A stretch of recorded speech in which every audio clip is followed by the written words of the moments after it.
Tutankhamun, Tutankhamun and the end of the Amarna period.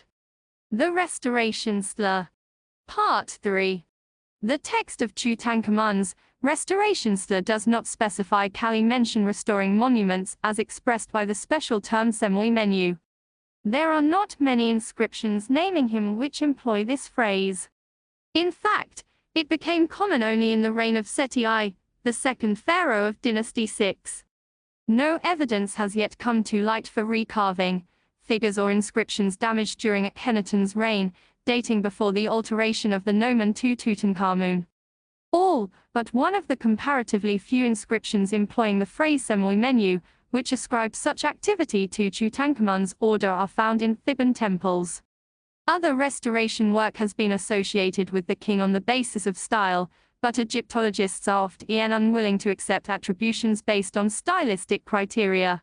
Reliefs commissioned by A. and by Hormab during the earlier years of his reign can indeed sometimes be difficult to distinguish stylistically from work produced in the mature style of Tutankhamun's later years, just as it is not possible in many cases to separate statues of Amun made under Tutankhamun from those commissioned by his immediate successors.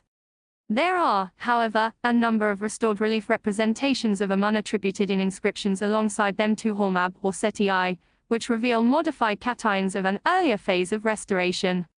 Examples are not rare, but only recently have they attracted the attention of Egyptologists. Peter J. Brand has studied this phenomenon, for which he employs the term secondary restoration. Brand has convincingly argued that Tutankhamun must be the king, responsible for the initial work of restoration, which was subjected to alteration mandated by Hormab or Seti I. Gabol suggests that alterations of this kind commissioned by Hormab could have been intended to justify his usurpation of the texts naming Tutankhamun. As for Seti I, Rand theorizes in his study that the king had the faces of human-headed deities, in particular cut, so that they no longer reproduced the official likeness of Tutankhamun. There is only one inscription from outside the Theban area which specify Kali attributes restorations to Tutankhamun by name. It shows that such work of restoration during the king's reign extended far to the south, beyond the southern border of pharaonic Egypt.